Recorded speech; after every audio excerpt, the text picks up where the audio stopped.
You're a 168 fighter. And I know it sounds crazy, but if he were to like turn around and be like, hey, yeah, I'll fight David. Yeah, that'd be dope. I have a lot of respect for Terence Crawford. Yeah. And just because I want to fight, if we would fight, doesn't mean we have hard feelings for each other. He's definitely a great fighter. I love it. I would love to get it. I just don't think he'll come up. Well, I mean, I'm not even at 168 no more. Right. But I mean, I would love to fight Crawford or even spar. I would love to spar. When you see a tweet that says, hey, can you make 168, David, from Turkey? Can he still make 168? You seeing him now training at second fight at 175? I think he's super young still. I think definitely, I don't think, it would be a little bit hard, but I think he could definitely do 168. We didn't move to 175 because of the weight. We moved because of the Crawford versus David Benavidez. The fight that every boxing fan wants to see next. And now the excitement just got real. Jose Benavidez Sr. has hinted that David is willing to drop back down to 168 pounds to face Crawford. I think referring to maybe if David could go and fight Crawford, like, that's crazy. You know, to be honest, that would be even an embarrassment to me to say, you know, David's too big for Crawford. Now who said that? I don't think, it would be a little bit hard, but I think he could definitely do 168. We didn't move to 175 because of the weight. We moved. Sure, it won't be easy for David, but he's capable of doing it.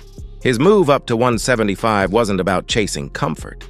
It was about chasing opportunity. And when Turki Al-Alshik steps in with those massive Saudi paydays, every fighter finds a way to make weight. Still make 168. To be honest with you, man, let Terence Crawford live. That's his weight class. I lost interest in 168 a long time ago. You know, I mean, I know that we could get offered a lot of money to go down to 168, but I'm more comfortable on 175. Even David himself has tweeted that he can still make 168. So don't be shocked if Crawford versus Benavidez becomes a reality next year. Because when Turkey gets involved, anything can happen. Combine Crawford's intelligence and movement with Benavidez's size and power, and you've got a matchup that's equal parts chess and chaos. 168, when we think about anybody at 168 outside of Canelo, the first name that comes to anybody's mind is David Benavidez. What about the potential for a fight like that? Oh, like I said, man, that's a big dude. You know what I mean? He ain't even at 168. You know, when you look right not now, at 175, yeah.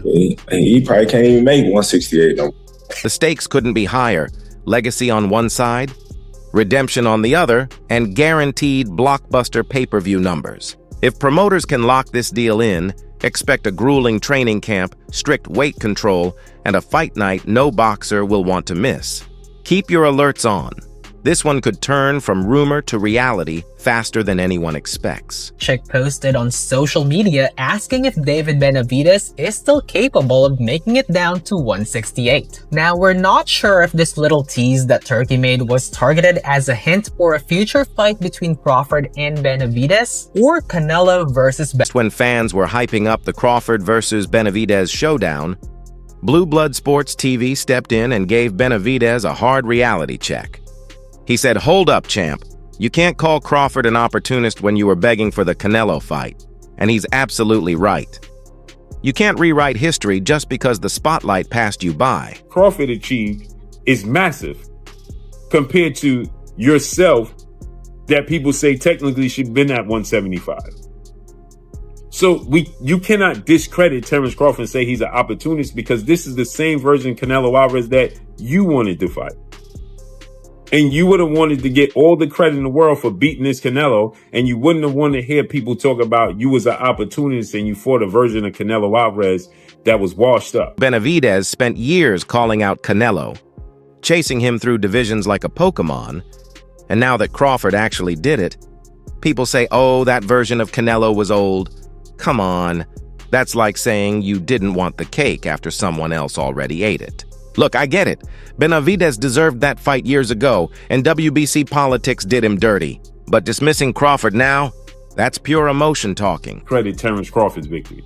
That's nasty work, bro. And you one of my guys, you know that. And shouts out to your father and your brother. Don't let these people put batteries in your back for you to discredit Terence Crawford's victory. Don't let it happen, bro. We know a disservice was done to you. We know you should have been got the Canelo Alvarez fight. We already know that. But don't say this was a washed-up version of Canelo Alvarez, because you would have accepted this same fight and wanted all the... Did something no one else dared to do. He moved up 21 pounds to face a man others were afraid to challenge. And if David really plans to drop down to 168 for Crawford, that's brave. But let's not ignore what Crawford already did. He defied boxing logic and made history. Love him or hate him, his timing was flawless. And that's what made everyone else look ordinary. So you would have fought the same version of Canelo Alvarez and expected all the credit so you can't discredit Terence Crawford and say his fight and beating him was opportunist. Just when we thought the Crawford vs. Benavidez storyline was heating up, a new twist dropped. Team Crawford now says he wants $100 million for his next fight. Yeah, you heard that right. $100 million. That's not a purse, that's a Powerball fantasy. We all love Bud, but at this rate, he might have to fight Thanos for that kind of money. Unless Turki Al Sheikh starts printing cash in Riyadh, who's signing that check? So I'm going to start off with what Bernie of Team Crawford said, right? He says, quote, think Terence done? If it ain't $100 million to go down and fight those guys like Janabek, Edislandi Lara, and Carlos Adames, let them guys $100 million? What you think you got? Kelsey Grammer? Chelsea Clinton? Let's be real. This move screams, I've conquered boxing. Now pay me like a legend. And honestly, he's earned that confidence. Crawford just made Canelo look like he was buffering mid-fight. So of course he feels untouchable. But when you start asking $100 million for names like Janabek or Carlos Adames, you're not in boxing anymore. You're in fantasy mode. Still, you have to respect his mindset. Bud's message is clear. If I fight again, it's for generational money. If not, I'll enjoy my generational wealth. And truthfully, he's earned that peace.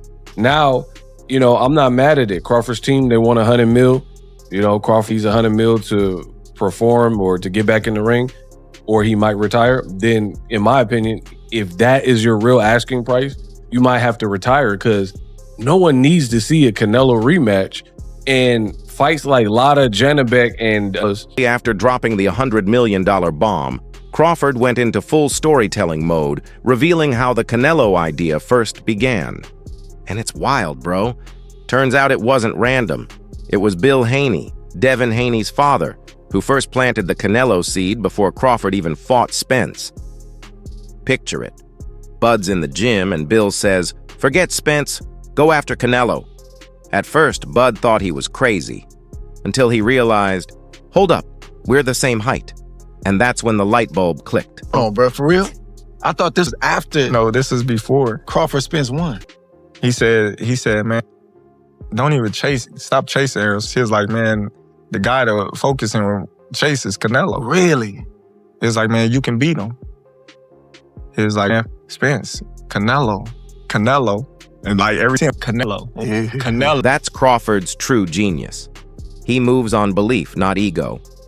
He studied Canelo's game like it was a master's thesis, analyzing every weakness. Bill Haney's suggestion clearly sparked something.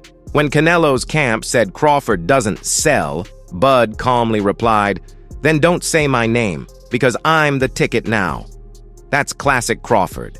Calm voice, cold message. The kind that makes you know someone's getting roasted later. You know what I mean? I'm like, all right, we just same height, around the same size. Like, he a little thicker.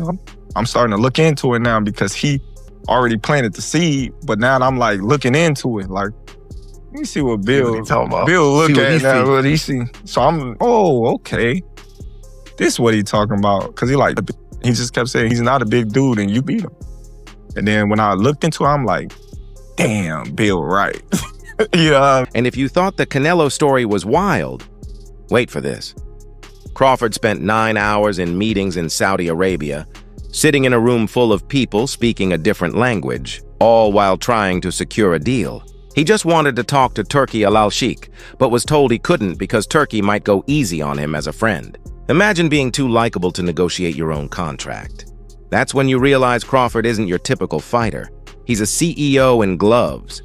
No lawyer, no manager, just him holding his ground for 9 hours until both sides walked away half satisfied, half exhausted. They brought me in there. Then we went to the little back room. And we was there for like 9 hours, going back and forth. Dang. You know, they not budging, I'm not budging. I'm in that mug like this. I'm like, By yourself. by myself. And they like, and they calling Turkey. He's not. they talking in their language and texting, and we going back and forth.